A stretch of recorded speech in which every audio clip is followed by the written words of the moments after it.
కర్ణాటకలో seat sharing politics మళ్లీ కాకరేపుతున్నాయి. కేరళలో కొత్త సీఎం ఎంపిక తర్వాత పొరుగు రాష్ట్రమైన కర్ణాటకలో కొంతకాలంగా మరుగున పడిన అధికార మార్పు సమస్య మళ్లీ తెరపైకొచ్చింది.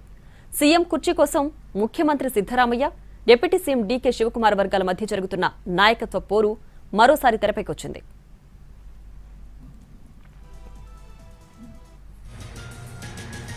ఇటీవల కర్ణాటక పీసీసీ ఆఫీస్ ఎదుట రాష్ట్రంలోని పలు ప్రాంతాల్లో శివకుమార్ కు పుట్టినరోజు శుభాకాంక్షలు తెలియజేస్తూ వెలిసిన పోస్టర్లు కొత్త ఊహాగానాలకు ఆజ్యం పోశాయి.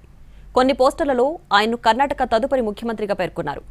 మైసూర్లో శివకుమార్ మద్దతుదారులు ఆయన్ను తదుపరి ముఖ్యమంత్రిగా చిత్రీకరిస్తూ పుట్టినరోజు కేక్ కూడా కట్ చేశారు. దీంతో కర్ణాటకలో నాయకత్వ పోరు అంశం మళ్లీ చర్చనీయాంశమైంది.